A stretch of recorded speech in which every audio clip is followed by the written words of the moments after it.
પંચાયત સમાચાર 24 માં આપનું સ્વાગત છે। દાહોદથી રાજસ્થાનને જોડતો નેશનલ હાઈવે બિસ્માર સિટીમાં તાત્કાલિક મરામતની માંગ। દાહોદથી રાજસ્થાનને જોડતો નેશનલ હાઈવે હાલ બિસ્માર સ્થિતિમાં છે, જે મુસાફરો માટે ભારે અસુવિધા સર્જી રહ્યો છે। રિપોર્ટ્સમાં હાઈવેની ખરાબ સ્થિતિ, ખાડાઓ અને અસમતલ સપાટીનું વર્ણન કરવામાં આવ્યું છે, જે મુસાફરીને મુશ્કેલ અને અસુરક્ષિત બનાવે છે। આ પરિસ્થિતિએ સ્થાનિક લોકો અને રોજિંદા મુસાફરી કરતા લોકોમાં નારાજગી પેદા કરી છે। હાઈવેની ખરાબ સ્થિતિએ સ્થાનિક આર્થિકતાને પણ અસર કરી છે, કારણ કે વિલંબ અને વાહનો નુકસાન સામાન્ય બની ગયા છે। પરિવહનકારો અને વ્યવસાયો દ્વારા ખરાબ માળખાકીય સુવિધાઓને કારણે વધારાના ખર્ચ અંગે ચિંતા વ્યક્ત કરવામાં આવી છે। તાત્કાલિક મરામત અને જાળવણીની જરૂરિયાત પર વિવિધ હિતધારકો દ્વારા ભાર મૂકવામાં આવ્યો છે। અધિકારીઓને આ મુદ્દાને ઉકેલવા માટે ઝડપી પગલાં લેવા અને મુસાફરોની સુરક્ષા સુનિશ્ચિત કરવા માટે અપીલ કરવામાં આવી છે। જાહેર પ્રતિનિધિઓ અને સ્થાનિક સંસ્થાઓએ હાઈવેને કાર્યક્ષમ સ્થિતિમાં પુનઃસ્થાપિત કરવા માટે વ્યાપક યોજનાની માંગ કરી છે। પરિસ્થિતિ વધુ ખરાબ બનતા જવાબદારી અને સમયસર હસ્તક્ષેપની માંગ ઉગ્ર બની છે।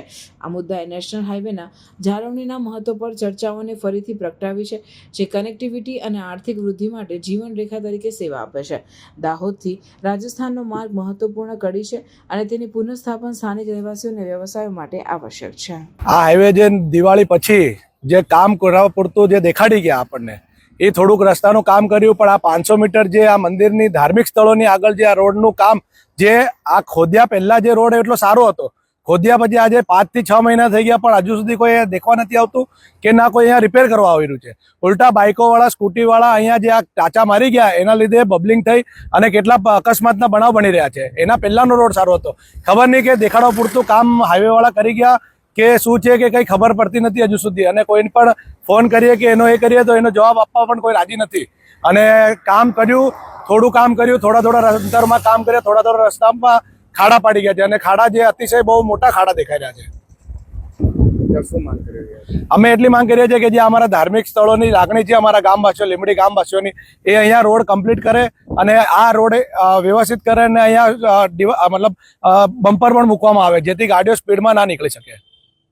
હા, રોડમાં એવું છે કે ઝાલોદથી લીમડી થઈને અહીંયા ગોધરા બાજુ જે રોડ નેશનલ હાઈવે જે જાય છે, ત્યાં મંદિરોને લગતું શનિદેવ છે, શીતળા માતા છે, મહાદેવ છે, હનુમાનજી મંદિરે, હનુમાન ટેકરીએ જવાનો રોડ આખો તોડી નાખવામાં આવે છે, અને તોડ્યા પછી કોઈ રિપેરિંગ કરવામાં આવતું નથી અને એને બનાવવામાં પણ આવતો નથી। વધુમાં તો ખોદી નાખ્યું છે। થોડા દિવસ પાણીના ટેન્કરો ચાલતા હતા, એ પાણીના ટેન્કરો પણ બંધ થઈ ગયા। હવે એને કારણે ધૂળ, કાગળિયા બધા જ ઉડાઉડ કરે છે, અને બધા મંદિરોની અંદર ભરાય છે। સામેથી દુકાનો છે, આ બાજુ દુકાનો છે, જવાવાળાને ઘણી મુશ્કેલીઓ પડે છે।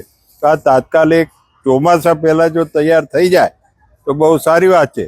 જો ચોમાસામાં નહીં થાય તો આ ચોકડી આગળ ગાડીઓ પણ ફસાઈ જાય છે। સિમલખેડી લીમડી વચ્ચે ગાડીઓ ફસાયેલી છે અને ફસાઈ જશે।